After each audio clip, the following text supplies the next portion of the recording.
चलिए तो सीधा रुख करते हैं देहरादून का, जहां पर हिमालय दिवस कार्यक्रम में पुष्कर सिंह धामी सीएम शामिल हैं।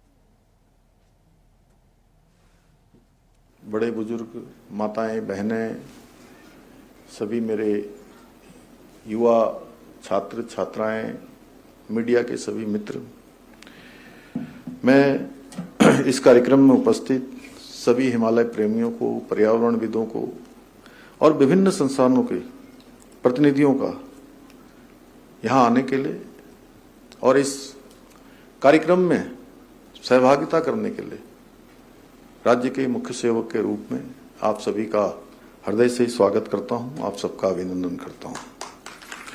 साथ ही मैं आज आप सभी को हिमालय दिवस की भी शुभकामनाएं देता हूं और मैं आज के इस अवसर पर हमारे बीच में उपस्थित हिमालय पुरुष श्री अनिल प्रकाश जोशी जी का भी आभार व्यक्त करता हूं, जिनका संपूर्ण जीवन हिमालय एवं पर्यावरण संरक्षण के लिए निस्वार्थ रूप से समर्पित किया है।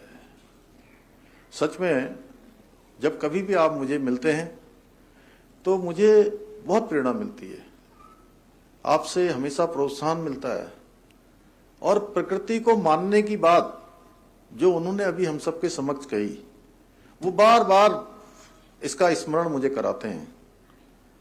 भाइयों बहनों, हिमालय मात्र बर्फीली चोटियां, विस्तृत पर्वतमालाओं का केवल समूह नहीं है, बल्कि ये संपूर्ण भारतीय उपमहाद्वीप का जीवन स्रोत भी है। ये न केवल भारत के उत्तर में अटल प्रहरी का काम करता है, बल्कि इसकी पर्वतीय नदियां पूरे देश की जीवन धारा है। इसके बारे में अभी किशोर उपाध्याय जी मुझे पूरे देश के सभी राज्यों में समृद्ध भी बता रहे थे और क्या ताकतवर भी बता रहे थे, शक्तिशाली है केंद्रीय रूप से। उसका सबसे बड़ा कारण तो हिमालय ही है।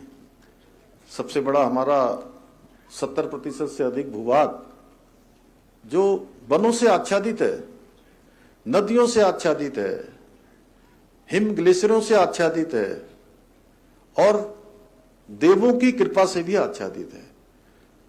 क्योंकि जहां आप जाएंगे पूरे राज्य के अंदर आपको वनों की एक बड़ी श्रृंखला दिखाई देगी, पर्वतों की श्रृंखला दिखाई देगी और इसके साथ साथ देवों के और देव स्थानों की भी एक बड़ी श्रृंखला जो कभी समाप्त नहीं होती है। जहां तक आप जाएंगे एक न एक देव स्थान भी आपको दिखाई देगा। तो जहां इतनी प्रकृति के द्वारा दिए हुए इतने सारे उपहार हों, प्रकृति द्वारा प्रदत्त इतना आशीर्वाद हो, तो सच में मैं आपकी बात को मान लेता हूं कि हम सब, मैं अकेला नहीं, हम सब पूरे देश के अंदर सबसे समृद्ध और सबसे शक्तिशाली लोगों में से है। देवभूमि उत्तराखंड का एक एक जन, जो केवल आपने मुझे उद्धृत किया है, मैं ये हर एक उत्तराखंड वासी को उद्धृत करता हूं, हर एक हिमालय वासी को उद्धृत करता हूं।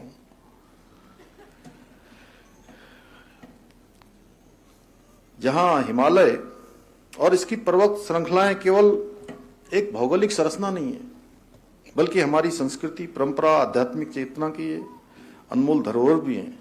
इसकी ऊंचाइयों से हमारे राष्ट्र का गौरव समाया हुआ है और इसकी घाटियों में हमारे प्राकृतिक संसाधनों का खजाना भी छिपा हुआ है। इसकी ऊंची चोटियां, विस्तृत ग्लेशियर, नदियां, जैव विविधता से भरपूर वन हमें न केवल प्राकृतिक सौंदर्य का अनुभव कराते हैं, बल्कि पर्यावरणीय संतुलन रखने में भी महत्वपूर्ण भूमिका निभाते हैं। हिमालय की गोद में बसे हमारे गांवों में सदियों से सभ्यताएं भी पनपती रही हैं और हिमालय हमेशा से हमारी पहचान और परंपराओं का वाहक रहा है। हिमालय के विस्तार और महानता का परिचय हमें महाभारत के वन पर्व में भी देखने को मिलता है, जहां